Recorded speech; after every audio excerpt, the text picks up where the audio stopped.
गोभी उत्पादक किसानों को भारी नुकसान उठाना पड़ रहा है। एक सप्ताह के भीतर ही गोभी के बाजार में दाम 40 रुपए से घटकर 20 रुपए किलो पर आ गए हैं।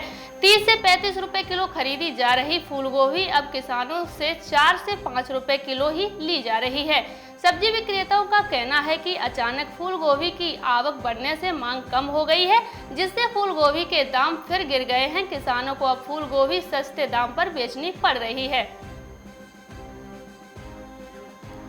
मध्य प्रदेश के छतरपुर जिले के किसान दोहरी मार झेल रहे हैं। बारिश के चलते खरीफ फसल खराब होने से परेशान किसानों की मुसीबत रबी सीजन में कम होने की बजाय और बढ़ गई है। वहीं रबी फसल के लिए सोसाइटियों से डीएपी खाद न मिलने से परेशान किसानों की मुसीबत और बढ़ गई है। अब विपणन संघ ने रबी फसल के लिए डीएपी खाद की कीमत में 50 रुपए की बढ़ोतरी कर दी है। ऐसे में रबी फसल की लागत बढ़ जाएगी, जिससे किसानों की रबी फसल में दिक्कत आ सकती है। बिहार के विक्रमगंज अनुमंडल क्षेत्र के किसानों का इस वर्ष कोरोना काल के बाद चौतरफा मार पड़ी है। जहां शुरू में तो धान की फसल बहुत ही अच्छी लगी हुई थी, लेकिन फसल पकने को आई तो कीड़े बालियां काटकर गिरा रहे हैं, जिससे किसान काफी दुखी है। हालांकि कृषि विज्ञान केंद्रों से बात कर पौधों पर कीटनाशक का छिड़काव कर रहे हैं, परंतु कोई विशेष फायदा नजर नहीं आ रहा है। हिमाचल प्रदेश के शिमला में त्योहारी सीजन पर इस बार महंगाई की मार पड़ रही है। दिवाली से पहले राजधानी के बाजारों में सरसों तेल, चाय पत्ती और राजमा समेत खाने पीने की कई चीजों के दाम बढ़ गए हैं। पिछले 20 दिन में कई ब्रांडेड कंपनियों की चाय पत्ती होलसेल में 120 से 200 रुपए प्रति किलो तक महंगी हो गई है। अनाज मंडी के कारोबारियों के मुताबिक त्योहारी सीजन में महंगाई बढ़ने का मुख्य कारण है कि दूसरे राज्यों से आ रही सप्लाई महंगे रेट पर मिल रही है।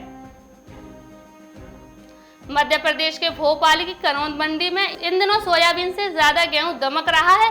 प्रतिदिन 2 से 3 हजार क्विंटल गेहूं बिकने आ रहा है, जो सोयाबीन की आवक से 4 गुना अधिक है। किसानों को भाव भी 2200 रुपए क्विंटल तक मिल रहे हैं, जिससे किसानों के चेहरे खिले हुए हैं। इस साल मध्य प्रदेश में गेहूं की रिकॉर्ड पैदावार हुई। इसमें 15 अप्रैल से 5 जून तक प्रदेश में समर्थन मूल्य पर रिकॉर्ड 127,76,628 टन गेहूं खरीदा गया था। पटना जिले में पुराने आलू का स्टॉक खत्म हो गया है और किसान के पास आलू का बीज बोने के लिए कुछ नहीं है। साथ ही मार्केट से पुराने आलू गायब हो चुके हैं, जिससे किसान आलू के बीज तैयार कर सके। समय पर आलू के बीज नहीं मिलने पर आलू की खेती में देरी हो जाएगी। इसको लेकर किसान काफी परेशान हैं। किसी तरह आलू के बीज उपलब्ध हो जाए। किसानों का कहना है कि कुछ पुराना आलू बचा कर रखा था, उसी से बीज तैयार कर बिजाई कर रहे हैं। मध्य प्रदेश के राजगढ़ में आसमान छूती महंगाई का मुद्दा मध्य वर्गीय और गरीब वर्ग के लिए बेचैनी का सबब बनता नजर आ रहा है। स्थिति अब गंभीर होती दिखाई दे रही है, क्योंकि महंगाई कम होने का नाम नहीं ले रही है। खाद्य तेल, प्याज और लहसुन के साथ अन्य सामग्री के दाम बढ़ते जा रहे हैं। ऐसे में आमजन के लिए महंगाई गंभीर चिंता का विषय नजर आ रहा है।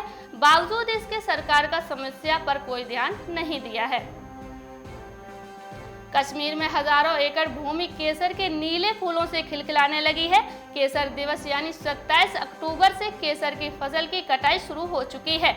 अक्टूबर में जैसे ही केसर के फूल खिलते हैं, वैसे ही किसान परिवार टोकरियों के साथ खेतों में पहुंचने लगते हैं और फूलों को चुनते हैं। कृषि वैज्ञानिकों का कहना है कि केसर दुनिया की सबसे महंगी फसल है। केसर 1.60 लाख से लेकर 3 लाख रुपए किलो के हिसाब से बिकता है। भारत में इसका उत्पादन सिर्फ कश्मीर में होता है। दक्षिण कश्मीर के पुलवामा जिले के पापोर शहर केसर के शहर के रूप में जाना जाता है। बिहार के पटना में सही समय पर कटाई शुरू नहीं होने से किसानों को काफी नुकसान उठाना पड़ेगा।